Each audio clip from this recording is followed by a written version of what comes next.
And we are going live. Welcome everybody to Cowboy Metals Live. I'm your host, Robert Keens of 𝙎𝙊𝙇𝙍.com. It is Tuesday, May 10th, 2022. Welcome everybody to the program. We're going to give it a few minutes to make sure everybody is in and everybody can hear me, seeing as we had some technical issues last time out. Testing sound.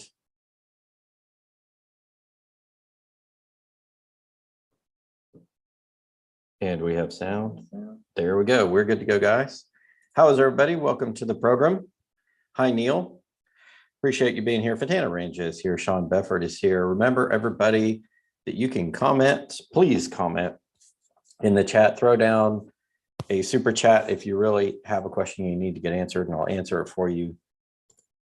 Be happy to answer any questions you guys have got. I'm going to talk about why the general market bloodbath is going to actually save gold and silver and why that's the case. Very simple argument that I'm going to make tonight.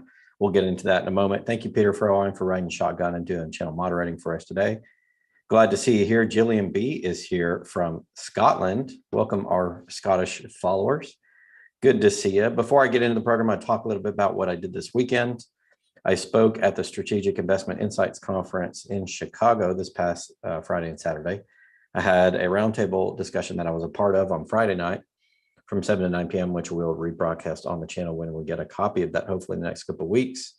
Good to see many of you there. I didn't realize how many people we had that follow us in Chicago. I think I met 5 or 6 people at the conference that follow us in and around the Chicago area. And they came down in person to the conference, and we had a great time. I appreciated you guys being there supporting us.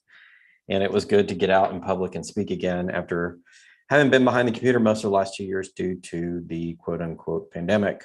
Abracadabra's in the house. Edge Brand Agency is here. Welcome everybody to the program. Kenneth Martin is here. Thank you for joining, Kenneth, and thank you for giving us the sound check. We'll get into it in just a moment. I just want to let Twitter and YouTube let people know that we're here. So we got a quorum as we get started. 5:30 is also a bit early for some of you, especially on the West Coast, where it'd be 3:30 your time. So to make sure everybody gets loaded in.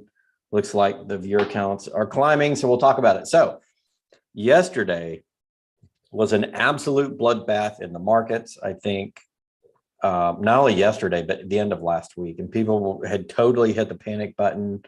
I think at one point Dow was down 1,300 points in a day. NASDAQ lost 5% one of the days. It's turning into a bona fide stock market correction. Of course, we know it has to do with the market getting wiser to the fact we have inflation and economic issues, and also the fact that the Fed has raised interest rates and their key benchmark rate by 0.5 point and plans to do it 6 more times this year at least, maybe 0.5 point at a time, we don't know. And them saying on June 1st, they're going to start rolling, or they're going to buy less bonds, they're going to taper. They're not going to roll debt that they already have on their balance sheet off, but they're going to taper. That, I think, has sent the markets into a tailspin. And of course, tomorrow, the really big news is going to be the CPI. It was 8.5% last print, I believe. We're going to get probably a higher number this time. And the government, I think, was trying to prepare people for that today in a Biden presentation online, in which he goes on to blame Russia and Ukraine and everything else for inflation, but doesn't really talk about how to solve it. It was a useless press conference, basically. He read from a teleprompter the whole time, stumbled around his words. It looked like he had trouble keeping up with his thoughts at times. And it was just a set of talking points for the administration. It wasn't anything actually concrete. And I find at this point to be blaming, people to be blaming Russia-Ukraine. The inflation on Russia-Ukraine is silly. All right, we're going to get the presentation in just a second. We do have a poll. Make sure you vote in the poll. 35 people already have. Do gold and silver recover from here, or are they going to go straight to hell? Right now, gold's at 1839.36, silver's at 21.35, and they are down, down, down from where they were just 3 or 4 short weeks ago. 72% of you think gold and silver recover. 14% say no. 6%, I don't know who you are, say going to zero, which is actually technically impossible, at least in the current economic system. The dollar will collapse 8%. 8% of you said dollar will collapse. So I think 81% positive, 19% negative. That's not bad. We have a pro gold and silver audience. But man, it was a total meltdown across the markets yesterday. And last week, it was not good either. Bloodbath everywhere. How is this going to save gold and silver? Where it's very simple, ladies and gentlemen. I'm going to tell you really quickly. It's not going to take long. You guys are going to say, Rob, that was too easy. And even though it's too easy, when stuff like that happens, it tends to freak people out. It really tends to freak people out. We lose our heads and we panic and, oh my God, the world is going to end. The zombies are going to come out and gold's going to be worthless. And I lost my whole portfolio. Somebody came on our Twitter, or they were responding to First Majestic, I think, and added us, referenced us. So we got involved and it basically said, I've lost my investment in First Majestic. First Majestic needs to be ashamed of itself. You know, I've lost everything. And we try to make the point, not if you don't sell, you haven't lost anything. It's just a price dip. In any case, I'm going to talk about gold and silver here in a minute, specifically silver. But before I did, the other thing I've been seeing all week, which makes no sense to me, is gold up, dollar down, you know, dollar up, gold down. And I've documented this before where there's not a clear relationship between gold and the DXY. The DXY, or the dollar index, or the dollar's value, is against a basket of other currencies, not against a basket of real goods measuring inflation, like gold would be the proxy for. The DXY really doesn't have a lot to do with CPI, although a negative CPI number can weaken the dollar relative to the other currencies. The DXY, or the dollar value that's always quoted, is just in relation to other fiat currencies, not to inflation or the prices of goods or gold. And so there are times at which the gold to dollar relationship breaks down. In other words, it's not a causation. Sometimes it's correlation, but that correlation often breaks down. I've circled a bunch of spots for you here to show that. Actually, this is a pretty good one. Gold's going up, the dollar's going down. But if you look here from 03 to about 05, the dollar was absolutely cratering. I mean, just getting its butt beat off of it. And gold was slowly rising, but not going crazy. So the rise in gold was much more muted towards the fall in the dollar. And there are times in which they move the same. I've shown here from 10 to almost about halfway through 10 to 11, they were moving in the same direction. Gold and dollar both going up. Gold and dollar both going up here, or trading sideways for this section. Gold and the dollar moving almost identically here, although gold's rising as the dollar's rising.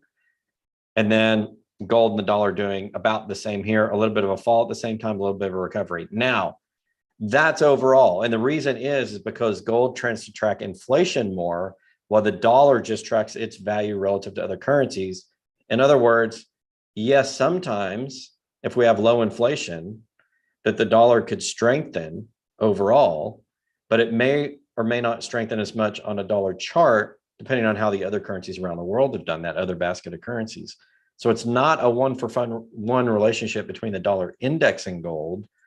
And in reality, if you want to measure the dollar in purchasing power, you'd actually measure the dollar directly to gold. Now, in the last 6 months, I'm sorry, not the last 6 months, since about the middle of April, I'm sorry, a little past the middle, about the 19th and 20th, this inverse relationship between dollar and gold occurred again. And people are saying, see, dollar up, gold down. Yes, during certain periods of time, this happens, but not always, because it's not a direct comparison. If you go back to the longer chart, like almost a 20-year chart, there's plenty of times when gold and dollar move in the same direction or both trade sideways. And there's plenty of times when one will fall much more than the other is rising, indicating this is not a direct relationship. But I just wanted to point that out. We've talked about that on the show before. A lot of people tell me gold up, dollar down, dollar up, gold down, and it's not that simple of a comparison. I just wanted to point that out. Okay, back to the presentation we go. Here is a chart of gold in gold against the stock markets, the S&P, the NASDAQ, and the Dow. And we have the S&P twice. I'm going to get rid of it once here. Just go and get rid of it there. And we're going to update this chart. And there we go. We don't need so many lines. All right. Gold against the other three indexes. You can see them up here. Why is the market meltdown good for gold? Well, look at what happens when the stock markets melt down. Since 2003, we're on about a 20-year chart. Stock markets fall, gold rises very strongly, and gold continues to rise even more strongly than the stock markets as they recover. Okay, so gold, the last big crisis we had when stocks fell, gold fell at first and then reversed and went up. And we all know that story. And that's when gold reached its previous nominal all-time high of about 1,900 bucks. And then came back down until 2016 and started to recover. This time when the stock markets crashed in 2020, gold goes up. Okay. However, during the correction of 2018, the stock markets went down and gold went down as much or more, and then didn't recover until 2020. So there are two instances on this chart where gold and the stock markets are moving down, and two instances on this chart where gold is strengthening in a stock market crash. The two bigger stock market crashes saw big rises in gold. Here, big rise in gold. Here, big rise in gold. The smaller corrections took gold with them. And I believe we're in a little bit of a smaller correction. If you look at the correction we're having this time around, it's not 20% yet. Even though it's been down, it hasn't been down that much. It's not down 20%. And so when there is a panic sell in the stock markets, a lot of times there's a panic sell in the gold and silver derivative markets and the price comes down. But when you have an extended recession in the stock market, or pullback in the stock market, if you will, not really a recession, call it a pullback, the stronger pullbacks tend to vault gold upwards. The two biggest ones we've had since 2003, we see gold rising when the stock markets plummets more than, say, about 10%. So even though gold and stocks are all plummeting right now, we're going to have to reach the 20% mark on the stock market crashes until I call like a true correction. And I think in that case, gold will come back up. So gold right now, the derivative trades are just following the market in a panic. Sell everything, sell, sell, sell. But as the panic deepens and gets worse, people say sell stocks, maybe even sell bonds, sell real estate, and they buy gold. And then when gold goes up, silver will go up with it. And in fact, it'll probably go up a little bit more. That's essentially what happens during deeper stock market pullbacks. Stock market pullback we've had the last 4 trading days, has been modest compared to what we saw in those previous periods. So small corrections in the stock market tend to lead to small corrections in gold, because the paper of the gold market follows the paper of the stock, or follows the paper stock market. When the rest of the paper markets are more under duress, people come back to gold and they start bidding it up. And I expect that what happens if the stock market keeps falling because the Fed keeps raising interest rates, then I think that we could see gold start another really bull leg and maybe go up to $2,200, $2,300, depending on how much the stock market correction is, because the deeper corrections bring people going back to gold for safety. Okay. So remember, over long periods of time, the dollar to gold inverse relationship does not hold up. And when the stock market really corrects 20% or more, gold tends to go up. Those are two things you have to keep account of when you're talking about gold strength to the dollar and gold strength to the stock markets. The deeper the pullback, the stronger gold gets. But when you have a strong pullback, but relatively minor in the grand scheme of things, gold will follow because people are selling everything. But if they're truly panicked about something, they come back to gold and bid that back up. That's why if the market bloodbath continues, it'll save gold and silver. They'll pop right back up like they always have done, in modern markets. Even though gold is primarily derivative traded, it will come back up. All right, so I wanted to answer that question, doing a quick sound check. We are getting sound. Okay. Sound is good. Thank you, everybody in the house. 𝙂𝙊𝙇𝙍 is in here. Martin McDade calling your name. Tim Goodson, P2RP. Thank you, everybody, for joining. Thank you, everybody that joined us in Chicago for the Strategic Investment Insights Conference. Sick. It was sick. It was cool. It was lots of fun. Glad everybody could attend. Okay, getting back to the charts. Let's get back to the share screen. The last little part of my presentation, we're going to go back to physical. So thanks to the wonderful data accumulation power of 𝙂𝙊𝙇𝘿 on Gold Charts R Us. That's right, we're back on Gold Charts R Us after a hiatus. I want to show you the depositories. Now it's really, really positive for silver price increases and somewhat positive for gold. So you can see here around 2020, gold stocks really increased on the COMEX. I mean, really increased. There were razor thin amounts of registered stocks. Now, for those of you who haven't followed my charting and my analysis of eligible versus registered, there are two different types of inventory on COMEX. COMEX is the big North American gold and silver and other commodity derivative market. The eligible stocks are ones that are actually private storage. Now, the name is a misnomer. Eligible sounds like it's eligible for trading. Well, it is if the private owner releases it, puts a warrant on it, and puts it into registered. So registered, think of registered as that top tier of metal holdings that you can actually put a warrant on and say, I'm going to put it up for a contract and deliver it. If it's not registered, that cannot be done. It's not liquid. And it's not in a state in the COMEX warehouses where COMEX itself can grab and put those eligible and put them in a registered. So if you're ineligible, it's private storage by contract and by law cannot be put up for a futures, a delivery on the COMEX. Now, at any point in time, according to whatever the rules are on the depository, you can move from eligible to registered if you want.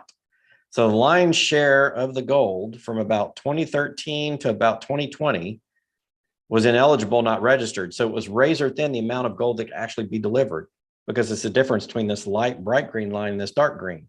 That little difference, that little sliver right here is all that's eligible to be delivered until what? The COVID crisis. COVID crisis occurred, gold and silver prices skyrocketed very quickly.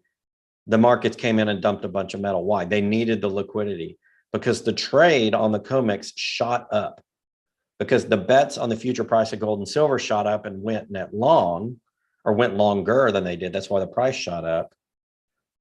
Each new contract was higher than the previous one. That's why the price shot up, if I explain that correctly. And the inventories had to shoot up to deal with potential deliveries and things like that. So that's why you saw the inventory increase. It was the panic into gold and silver during the pandemic, quote unquote, which led to this massive increase. And now we have a lot of gold sitting there. So right now there's enough gold to be traded on COMEX to satisfy current demand on deliveries, even if deliveries sharply increase. So right now we're in no danger of gold being run out of that warehouse if we believe the inventory numbers are correct. We take them for what they say. So for gold right now, it's not super bullish that we're going to have a short squeeze, an actual run on physical. But in silver, it's a little bit of a different story. So silver, the same thing. For many years, there was razor thin registered inventories. It got really thin here around 2017 and 2018.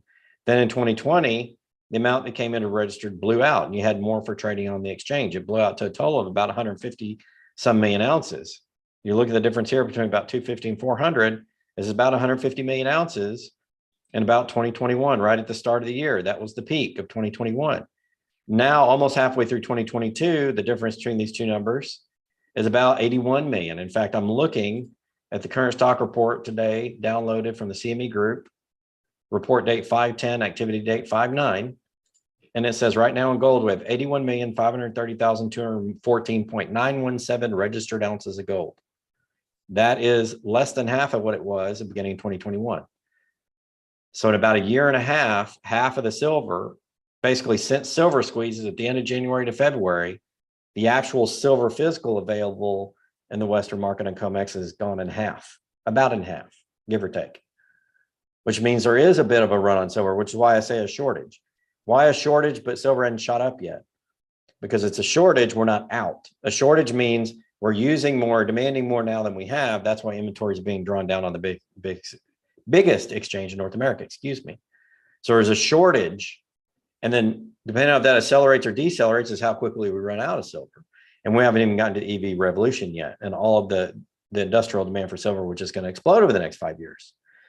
So silver is a bit of a different story. Silver could pop really fast if we run into a lack of inventory situation. Now you still have about, was it 81 million ounces available, according to the chart, which I'm looking at right here. So 81 million ounces available means another year and a half they could be out if the current pace continues. And look at all the silver, it's being stored under eligible, meaning it's private ownership. Now, could some of that come back in the market? Yeah, but obviously, if you look at the action since about 2000, and then specifically since about 2012, there's been a steady increase in private silver holdings on the COMEX without a subsequent increase in the register. There's a little bit more in register, but it's coming back down. Meaning people are hoarding it on the COMEX, but they're not putting it back up for delivery. That's a potential short situation. Give it 18 more months without any sort of financial or geopolitical shock, and you'll be out. But it could be out a lot faster if we continue to have geopolitical events. So what's the point of that? The point of that is the price should continue to rise because there's more demand of both gold and silver. Silver especially is more vulnerable to a physical supply shock, which if actually occurred on the COMEX or anywhere else in the world, where let's say London says they're out of silver or somebody else says they're out of silver, and that leads to potential supply shock fears, then the derivatives traders will go long and they'll shoot silver up. So I actually see more of a short-term argument. The silver goes up faster than gold. But remember, beginning of the program, I talked from a charting perspective, gold does really well when you have about an 18+% pullback in the stock markets. We're not there with this most recent 4-day slide. We're not there. It's been a 4-day slide. The slide is moderating a bit. We'll see if they come down another 7, 8, 9%. If they do, see gold recover and shoot to the upside. If they don't, then gold probably will recover with the stock markets. In other words, what that meant was people sold a bunch of paper gold and paper silver because that's where short term they thought the price would go. But if a real crisis emerges, people hit long on the gold and silver pedal in the markets. Just wanted to explain that with some history and with some data. Also explain why there's not a direct correlation between the US dollar strength as quoted by the US dollar index in that basket of currencies and gold. That relationship breaks down over time. So don't think that in the short run, because the dollar's rising, gold's got to continue to fall. That breaks down over any length of time, especially as the dollar's either climbing really fast or falling really fast. Then that whole correlation tends to break down. So short term, if the dollar index is down, yes, gold will tend to be up and vice versa. But over long term, that relationship doesn't hold. Michael is in the house, also riding shotgun. Good to see you, Michael. Going to do another sound check. We got sound. Thank you, everybody, for joining us. Short Bus 68 is here. Michael Cortez is here. Cobra Joe is here. The famous and the beautiful 𝙎𝙊𝙇𝙬𝙎 from Arcadia Economics is in the house. Welcome to the program. 𝙎𝙊𝙇𝙀𝙀 is in the house. Thank you, everybody, for joining. I do not see any super chats. You guys must not have any questions. Boy, if you had looked at Twitter, people were barfing all over the place yesterday. I wonder if I should show my Twitter. Let me see if I can get my Twitter out. And show the absolute panic we had. I think I'm just going to show this tweet. And it's been one of the most popular tweets of the year. See if we can do it. There we go. This is a tweet we put out May 9th, yesterday. How are my gold and silver bugs holding up? We've had 542 likes, 22 reposts or retweets, 302 comments. It's probably the most commented thread I've had in months. And everybody's got their opinion. And some people were really panicked. Like I said, I had the one person that had bought First Majestic and it's down to $8 and something. He was absolutely panicking, saying, I'm finished. I'm done. I'm going to lose everything. I mean, it was just the end of the world sort of thing.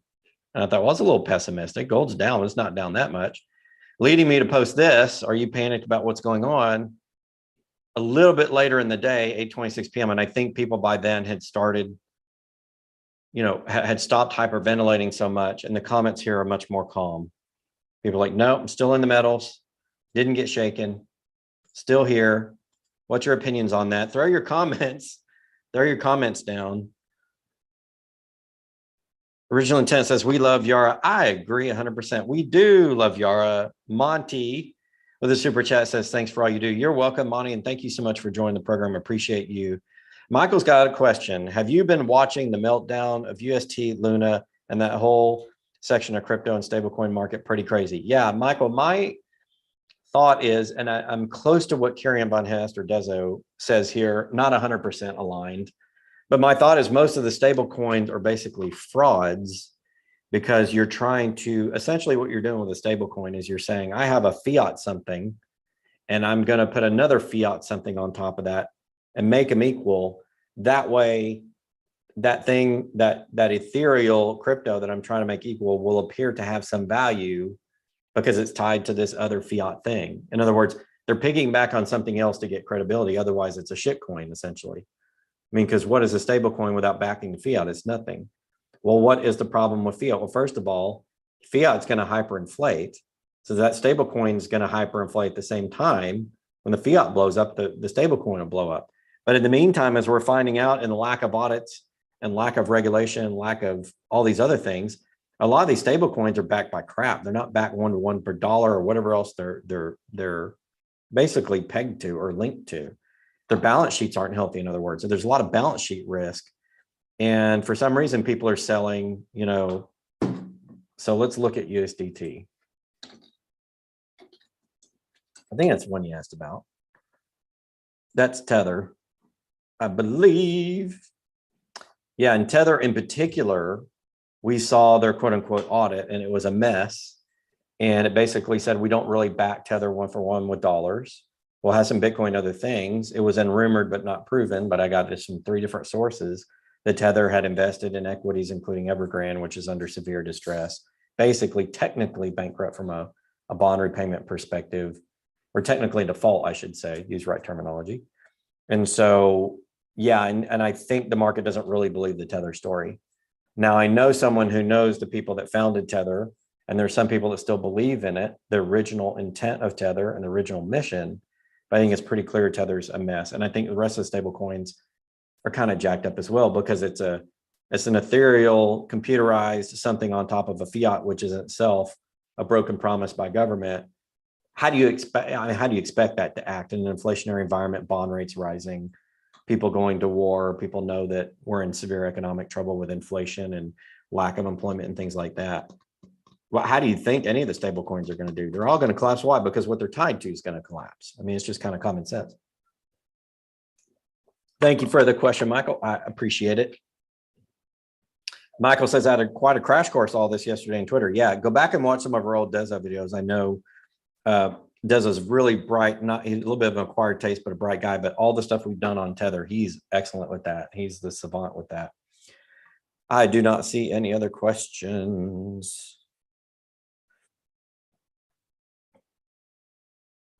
P2RP says, I don't trust any crypto that's not ISO certified and metal backed. I agree with you. I think if you back it to something like metal, then you've got something there, and you audit it, show that audit, third party, you know, all that kind of stuff where everybody can trace everything and track everything and know it's actually backed and actually done. I think you can put a crypto on top of gold. In fact, I think you put the right crypto on top of gold, even if you just put the gold on the blockchain and you use some sort of trading mechanism. The blockchain is the ledger, and then you have a trading mechanism. If it's a coin, if you want, I think that eliminates a lot of the issues we see in the past with gold with portability, because you need something where you can't port gold all the time. You need to quickly send funds and settle international transactions or geographically dispersed transactions. I think the ledger, the electronic ledger with a coin on top would be good. And then gold solves the crypto's problem, which is if power turns off, what do you really have? Well, you have the gold, and that represents the value of labor and energy over time, whereas the crypto doesn't necessarily. And I think if you do that, you're cooking with grease. I think you got something good going there. But any stable coin back to a fiat, what's the point? I mean, it's just stupid to invest in that, because the fiat itself is trash. But then they can't seem to keep the backing, and they don't audit it correctly, and they don't give anybody any confidence. So yeah, it makes sense for that to sell off. And who knows, maybe the founder sold a bunch of Tether. Maybe these people needed Tether for something. Who knows why they did it? Maybe they printed too many Tether. RB says, Rob, where are you speaking next? Any events? So I was scheduled to go to the Vancouver Resource Investment Conference in Vancouver. I'm not going to make it for personal reasons, but if you guys want to go up there, I believe it's May 16th and 17th in Vancouver. Fully recommend it. Been many times, and love the conference. So I won't be there in person. We'll have a teammate that's going in my stead go, so you can go speak to her if you happen to see her. The next one may be Silver Symposium in August. There's a couple others along the way I may go to, not as a speaker, but just to a conference. I may go to Beaver Creek. I think that's in September. I don't know. We'll have to see what shapes up during the summer. Typically, the resource conferences are light in the summer. It's changed this year with VRIC and PDAC moving to early summer, but I'm not going to either one of those. So we'll see what happens in terms of the stateside ones, and I'll let you know. 𝙎𝙊𝙇𝘍 Part 3 may be coming up. 𝙎𝙊𝙇 has some other stuff to talk about. And hey, Buckwheat, how you doing, brother? Thanks and welcome to the program. Yeah, we'll have to see what other conferences I'm doing. I think I've done most of the conferences for this year I'm going to do, but there's one or two along the way that I'll pick up. Silver Symposium in August for sure. And we'll see what happens with the rest. Poll question, do gold and silver recover? 72% of you say yes, 9% no, 7% are as extreme as gold and silver going to zero, and 13% dollar will collapse. It's 85% pro, 15% con. I think we're doing pretty good. I like those numbers. 190 people and almost 200 people watching the live stream. Thank you everybody for joining Cowboy Metals live stream. We broadcast from the great state of Texas, and we take no bullshit. This is your no BS program. And I explained the dollar index to gold, and I explained why gold and silver will do much better if the stock market pullback continues to go lower. And I explained why silver inventories especially, but also gold inventories are indicative of another bull run in terms of physical availability. My thoughts on uranium mines, I think with the pullback, according to ShortBus68, thank you for your question. Well, I think the pullback in uranium price is an opportunity to invest. I think in North America, to get increased uranium production, you've got the price needs to get up to 80 to 90, according to my research and people I've talked to. So it's sitting in the 50 to 60 range right now. That's not enough to get US uranium mines back full-fledged in production, at least the bigger ones. There's basically almost zero production in the US right now. And I think every year we use 50 million tons. It's got to come from somewhere. Eventually the price needs to come up to get world output higher, because I think there's going to be a backlash from the uranium closures and the regionalization of energy, including natural gas and oil, per the conflict that we got going in the different trade agreements, that eventually the US is going to have to produce and world uranium prices are going to have to go up. That's my thesis in a 2-minute nutshell. Hey, Monty, how you doing, brother? Thank you for joining. Appreciate you joining the program. I do not see any other questions. Tomorrow, I probably will do a breaking news story in the morning, 8:30 a.m. Eastern time. The CPI numbers come out. Previously, it was 8.6% print. The median forecast is 8.1%, according to Market Watch. Tomorrow, 8:30 Eastern time, 7:30 my time, we'll find out, and I'll do a quick breaking news story.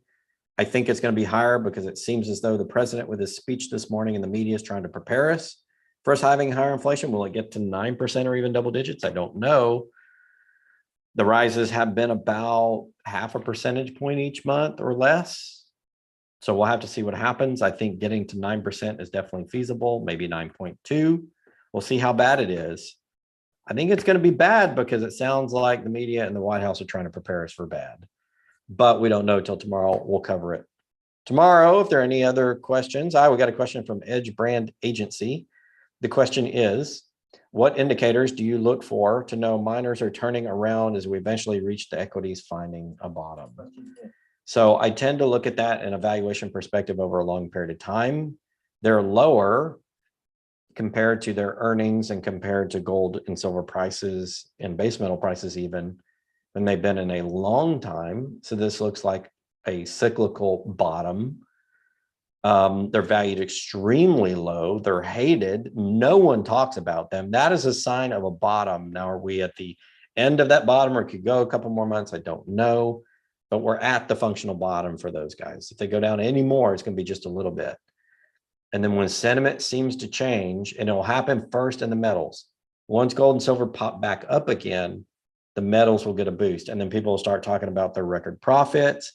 They'll start talking about how great they are.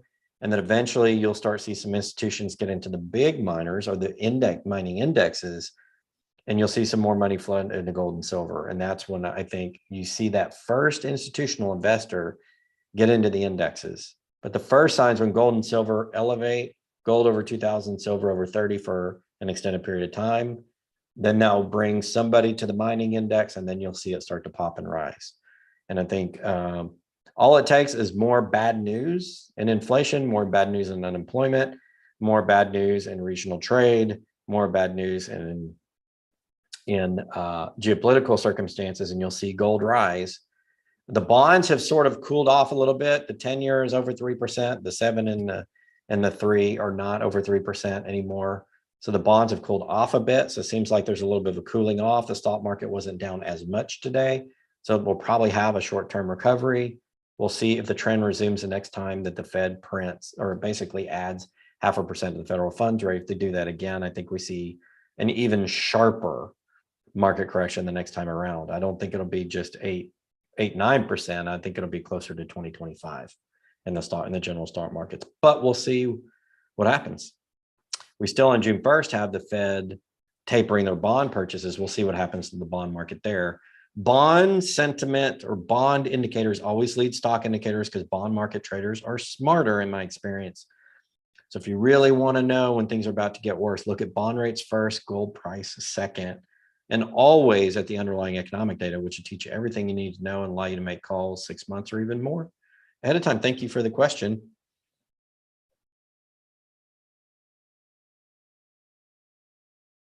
Original intent says lies, damn lies, and the CPI lies. That's exactly correct. It's lies, damn lies, and government statistics.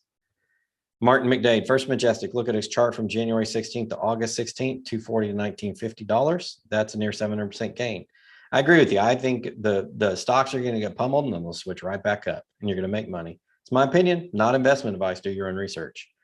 RB says, Rob, how do we get involved in this space as a career like you've done? Any tips? Thanks so much, man. I would say become an analyst and or work for somebody in the gold or silver industry. There's only two routes that I know. You go get a job or you go analyze it and start writing somewhere. It's a long path to get there. It took me 10 years to get, 12 years to get to, well, 13 years to get to this point, but 10 years to get to the point where I wanted to start doing video. For me, it was a little bit of a longer tail because I had a full-time job. You could do it a lot quicker if you wish. Two ways to do it. Go work for somebody in the industry and stay on the physical side, or go analyze it and start writing. And then you can be a little bit more public. But study, and you have to pair gold, silver with macroeconomics, geopolitical risk, and an understanding of history. Must do if you're going to do that. Q69 says, RB, just do it. And I say, just do it as well. We need good people in the gold and silver industry. God knows we do. So if you're a good one, you're one of my audience, go join, do something. Rolf Steiner says, continuing my thoughts, if the markets are down 35 to 50% in the next retraction, then the massive dollar QE, I agree with you. I think once the correction gets above 25%, the Fed is going to helicopter. And if it gets 35 to 50, they're going to helicopter like nobody's business. All right, that will do it for the questions. We're going to end the poll. Final numbers are in. Do gold and silver recover? Those numbers will pop up in your chat here in just a second. 72% say yes.